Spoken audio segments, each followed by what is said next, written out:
Régulièrement, les médiathèques et le Tamanoir s'associent pour proposer des événements. De faire des événements hors les murs et de montrer que la culture et la musique sont partout à Gennevilliers, c'est quelque chose d'important et ça fait partie de nos missions.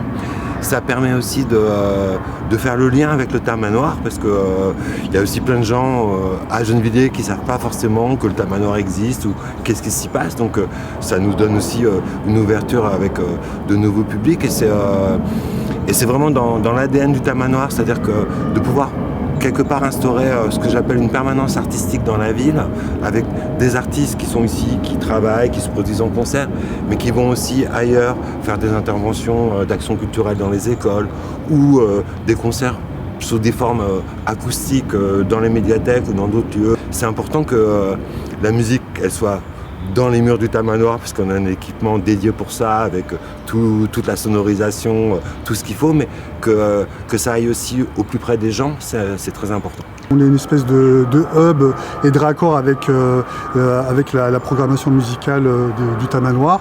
Donc on fait lien, mais il y a aussi souvent les textes qui sont présents dans les chansons, notamment. Le 21 février à 16h, la médiathèque François Rabelais accueillera ainsi la chanteuse et poétesse Nawel Benkrayen. Dans les médiathèques, je vais présenter un seul en scène où je serai avec ma guitare et où je dirai des poèmes extraits de mes 2 livres de poésie. Et je les ponctue de chants, d'atmosphère musicale, mais vraiment le cœur de ce spectacle, c'est d'être au plus près des mots et c'est une forme assez intimiste. Le fait que ça soit pas dans une salle de concert, donc il faut des formules légères qui se prêtent à une diffusion quasi acoustique ou complètement acoustique. Dans mes chansons, il y a de la poésie parce que c'est une façon de voir le monde. La poésie, elle est partout. Il y a vraiment un espace entre l'émotion et la pensée, mais qui peut aller vraiment très loin. Donc je dirais qu'il ne faut pas du tout avoir peur. Si on est des gens sensibles, on va passer un moment, on va se laisser porter par les mots et leur rythme et leur message. Et non, c'est une belle expérience.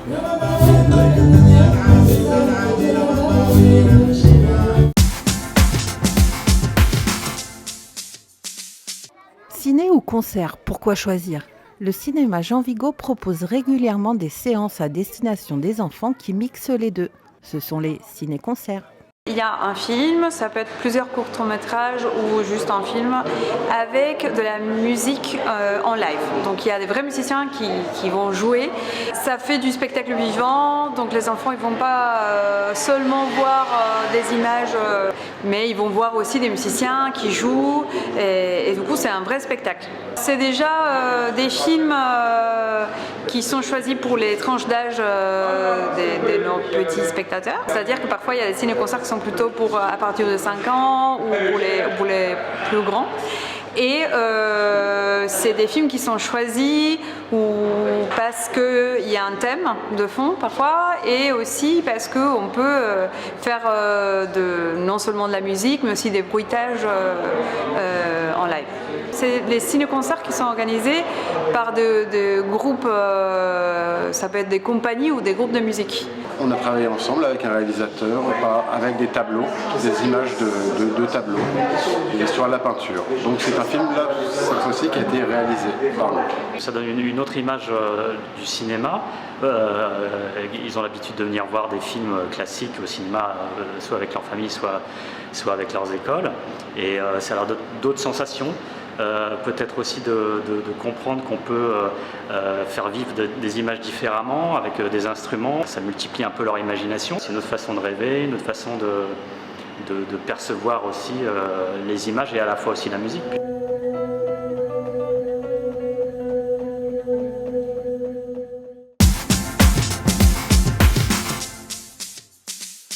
Le jeudi soir au rez-de-chaussée de la mairie, les lumières ne s'éteignent pas comme d'habitude à 17h30. Elles restent allumées un peu plus longtemps, jusqu'à 19h. Ainsi, les habitants ont la possibilité de venir, en rendez-vous logement, effectuer des démarches de pièces d'identité ou payer différentes prestations municipales. Certaines démarches comme l'état civil nécessitent une prise de rendez-vous. Vous avez accès uniquement au rez-de-chaussée, l'état civil, donc notre service à nous, et le service logement qui est présent ici également. Ça laisse une plage horaire un peu plus grande pour les personnes qui ne peuvent pas se libérer avant 17h30. C'est plus par rapport à la sortie de l'école et par rapport au travail, parce qu'on finit plus tard. Ça nous permet de faire les démarches nécessaires. C'est utile. L'atmosphère est calme et apaisée.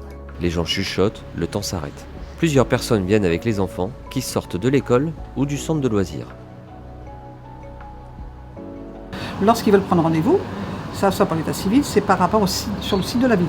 Donc après c'est enregistré ici, comme moi je l'ai le soir, ils se présentent, on leur donne un ticket et donc ils sont reçus à l'état civil.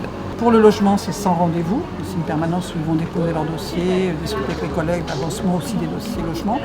Le reste, cantine, des paiements, les renseignements pour inscrire les enfants à la cantine et tout, ils prennent un ticket à la borne et on les reçoit, il n'y a pas de rendez-vous. Pour la demande de logement, pour renouveler.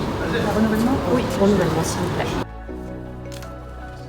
Ces jeudis plus tardifs ont lieu toute l'année et l'accueil de la mairie ferme ce jour-là à 19h. Il existe aussi des permanences le samedi matin pour ceux qui ne pourraient pas venir les autres jours.